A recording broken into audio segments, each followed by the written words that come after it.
So I wanted to start this video with like a little Dr. Seuss poem about Trump and Epstein, and I'm not super happy with how it came out. Let's just say I'm not exactly a poet by any stretch of the imagination, but I spent quite a bit longer than I probably should have thinking about it and wasted a great deal of time, so here it is. Off in the villas on Epstein's own isle, secrets were hoarded in sickening piles. Riddled with names and terrible fright, a scandal of epic proportions that night. Raided and stolen by Trump's FBI, they told you, don't even trust your own eyes. Political leaders, all sneering their smiles, said, take out those names and hide those damn files. Eventually, after the dust had gone down, the narrative quickly became like a clown. And though they will cower and shudder and spin, sunlight will soon, someday, creep in. It's not the best, I know, but the idea was to sort of draw a parallel between how cartoonishly stupid this entire cover-up has become and the whimsical ramblings of a children's book writer, because the level of just depressingly obvious coordinated suppression on open display right now is practically unbelievable. I've talked about pretty much every single major development up till now, including the letter posted by the Wall Street Journal, moving Ghislaine Maxwell to a minimum security prison she doesn't qualify for after she had a meeting with Trump's former personal lawyer, lied to the DOJ, and said Trump has never, ever, done anything that's ever bad to anyone ever, and she loves dear leader oh so very much. Suddenly she gets moved to FPC Brian, starts getting special treatment, and now, once again published by the Wall Street Journal, now we find out that shortly after she arrived, they locked down the entire prison while she had secret meetings with unknown individuals in the chapel. There's a number of things about these new revelations that I find to be very interesting, but for the sake of respecting everyone's time, I'll do a short form summary. After she gets transferred, the prison where she was moved, known for its lax atmosphere and low amount of guards, suddenly posts armed spec ops teams at the front and back entrances. Okay, cool. We've been repeatedly told now that her co-conspirator Jeffrey Epstein committed suicide. The DOJ maintains that there was not any foul play involved, but they also feel the need to not only move Ms. Maxwell to a minimum security prison, which is much more comfortable for her, but then also add armed special operations teams? Excuse me? Call me crazy right now, but if you want there to be more security guarding this person, maybe just keep her in a higher security facility to begin with, instead of making sure that she goes somewhere super comfortable and then renovating the entire security apparatus of that prison for the sole benefit of the criminal. Are we stupid? Because they obviously think that we are. Anyway, she meets with unknown individuals in the chapel, which means no recording, by the way. Normal visitation is monitored and phone calls are also recorded unless they're with your lawyer.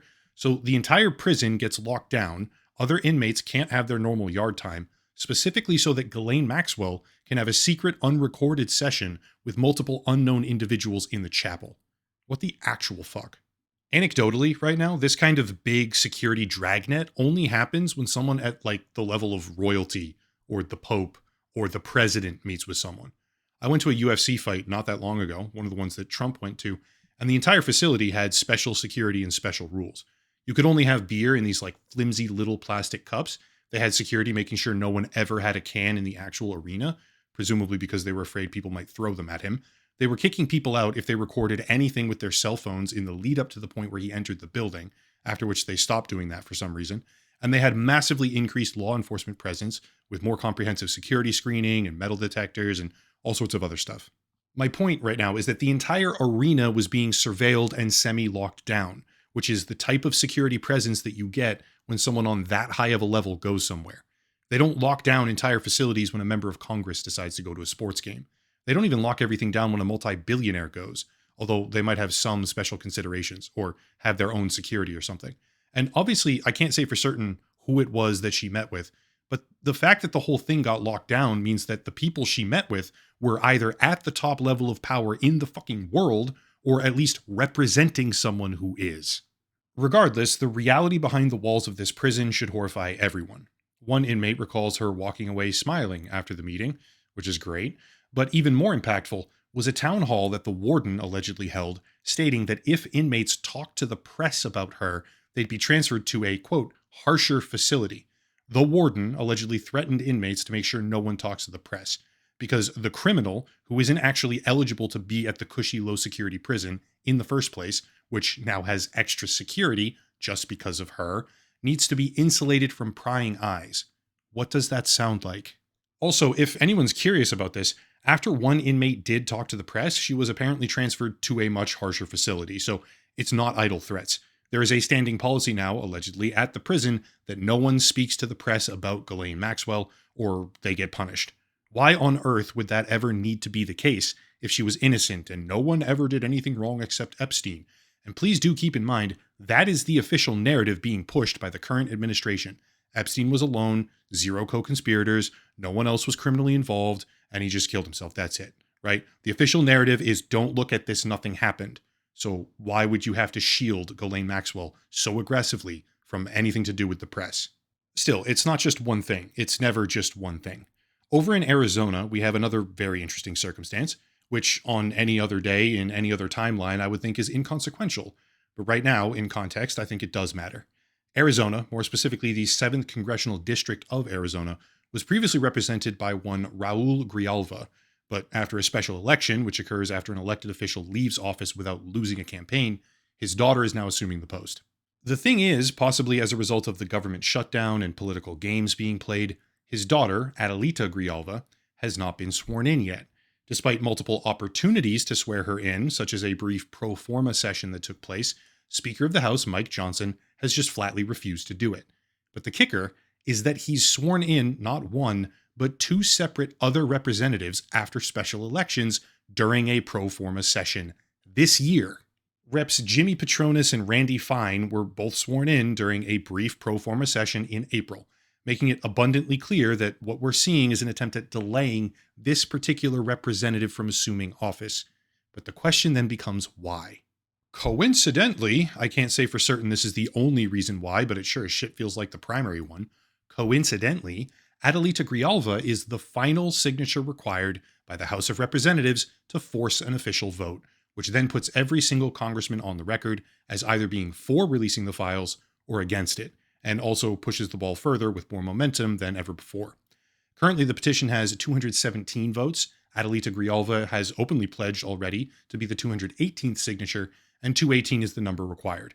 Basically, even though representatives, multiple of them, have been sworn in this year during pro forma sessions, the Speaker of the House is refusing to do it for this one, who is also, by pure coincidence perhaps, the final signature to force the Epstein issue. Like I said, it's never just one thing. Let me speculate now. Keep in mind, these are my opinions based on a preponderance of evidence that I see. Americans are almost fully united, a very rare occurrence, by the way, on the Epstein issue. Republicans, Democrats, Independents, Libertarians, pretty much everybody, even across the world. I mean, there's a lot of people in other countries that see this as a widespread network of corruption. I mean, remember, Prince Andrew had ties to Epstein, right? I mean, the UK they have their own lawsuits over there. There were victims there as well. I mean, it's a global crime network, if we're being honest. Anyway, pretty much everybody thinks that the current handling is unacceptable. According to survey research by Navigator, over half of every single political demographic think that there is a client list, first of all, and again, a significant majority believe that the accusations are serious and the government should be handling it differently.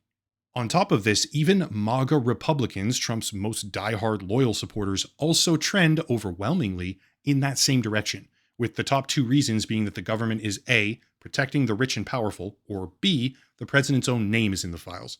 Again, this is even his most diehard political fan base, still trending in the direction of things aren't right with this, which is where the danger of the vote comes from.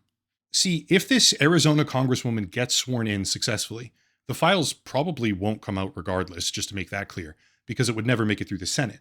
Even then, if it did, do we honestly think the president would ever sign something into law making the files public? No, obviously not. He's already dropped multiple hints about how the files don't matter, people should move on, and innocent people might be hurt if they come out, so he's not going to do it. But the danger is that since we have such a clear-cut political majority in favor of more transparency on this issue, with such a large coalition of ordinarily opposing voters all allied together, the danger is that if battle lines get drawn, everyone opposing the release of the Epstein files and making it more difficult is in a losing position to where it may impact their midterm re-election chances. For a whole bunch of Republican senators and congressmen, voting no on the issue of the Epstein files is like handing their opposition a dynamic campaign ad where they plaster their faces all over statements about how they don't stand with the victims, or they oppose the will of the people, or they're trying to suppress things. It's basically politically toxic now to be on the government's side about Jeffrey Epstein, because the government's official position, as botched as it is nothing happened, don't talk about it, let me just fly these F-16s low altitude over the victim's press conference today as they try to talk about it. Yeah, if you love the word coincidence, which I do, here's another one for you. It just so happens that right as the victims of Epstein held their press conference on Capitol Hill, there was a low altitude military flyover, low enough to create intense levels of noise, which drowned out the microphones. Yes, the official narrative is that this was an honorary flyover for the Polish pilot, or for a Polish pilot that lost his life since the prime minister was here, but there is a near infinite number of ways and timing choices that could have been made so that these two things did not directly coincide, seeing as the administration was well and truly aware of them both far in advance. Someone chose to have that happen. You can argue they didn't know it would be at the precise moment the victims were trying to be heard, but again, you gotta love how many coincidences there are. In the end, I can't say for certain what the motivations are for all of these different things. Why the security is at the prison, why Ghislaine Maxwell is there to begin with, why she's meeting with people, unknown people, as the whole prison gets locked down, why there's a delay in normal procedure for the specific representative who would complete the required Epstein votes, or why there's jets going at the exact same time that the victims are trying to talk in their press conference. I don't know the answer. I can't say for certain. But what I can say is that there's way too much for me to ignore, and I think there's an ongoing cover-up. I'm not going to stop talking about this because I think it matters. Anyway, that's it. If you want to support the channel, check out the links down below, a special VPN deal, locals and Patreon, channel memberships, and more. But I'll cut it there and stop rambling. As always, thank you all for watching, question everything, and have a nice night.